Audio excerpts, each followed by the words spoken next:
jamais deux sans trois. Un couple est uni dans les liens sacrés du mariage.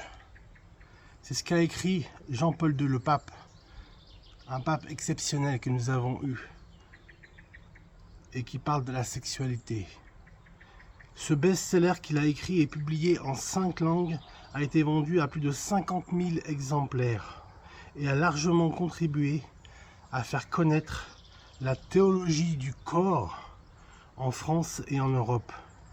Il est désormais disponible en poche, en livre de poche. J'aimerais aussi vous citer l'extrait d'un film en 2 parties qui dit: le titre est Une seule chair.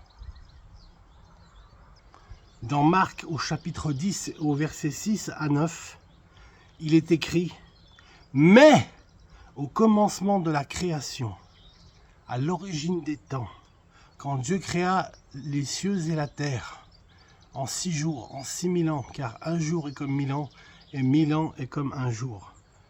Donc au commencement de la création, Dieu les fit hommes et femmes. À cause de cela, l'homme quittera son père et sa mère, et s'attachera à sa femme, et les deux ne feront qu'une seule chair. Ainsi, ils ne sont plus 2, mais ils sont 3, avec l'Esprit Saint. Amen. Ils sont une seule chair, 3 en 1, 1 en 3. Amen. Alors mes amis, quel est le dessein EIN de Dieu pour la sexualité du couple? Inspiré de la vision chrétienne de la sexualité développée par Jean-Paul II, l'émérite, le pape émérite que nous avons eu dans les années 80, enrichi depuis par les papes Benoît XVI et François Ier, illustré dans de nombreuses expériences pastorales concrètes des témoignages conjugaux, car l'homme et la femme ne font plus qu'une seule chair quand ils sont unis sexuellement. Et ils ne sont pas seulement 2, ils sont 3, car l'Esprit Saint est dans la pièce avec eux. Parce qu'il a dit, le Seigneur a dit, il n'est pas bon que l'homme soit seul. Je vais lui créer une aide semblable à lui. La femme est un être semblable à l'homme. Elle n'est pas soumise à l'homme. Elle est l'égale de l'homme. Amen. Parfois, l'homme ou la femme est blessé par les expériences de la sexualité, par une brutalité de l'homme ou une envie malsaine de répéter une chose qui est pas bonne. Mais Dieu veut guérir et se réjouir de l'union sexuelle des couples et de les bénir dans leur sexualité et de rétablir ce qui a été cassé par l'œuvre du mal. Amen. Dieu est un Dieu d'amour et il a créé l'amour. L'amour Eros.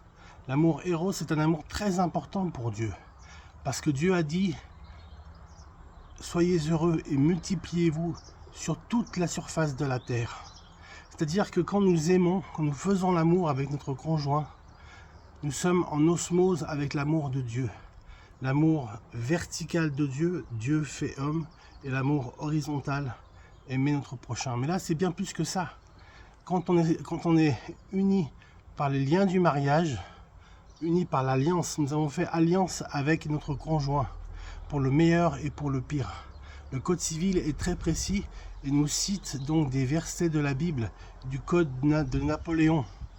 L'homme promet fidélité à sa femme, l'homme promet soutenance et qu'il aide sa femme, qu'il la protège.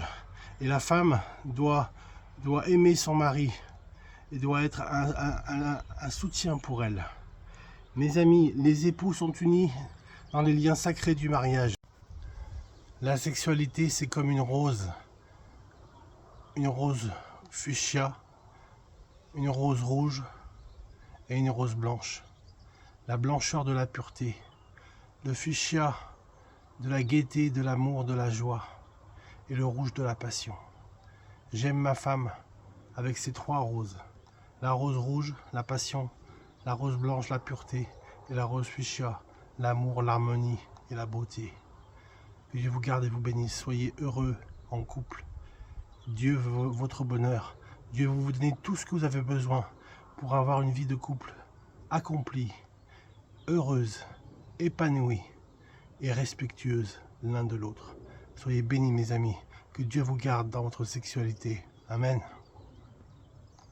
J'ai besoin de toi, tu as besoin de moi. Unissons nos vies, unissons nos voix, unis par l'Esprit, par le Saint-Esprit, autour de Jésus, notre Créateur, qui vient très bientôt. Soyez bénis mes amis, que Dieu vous bénisse.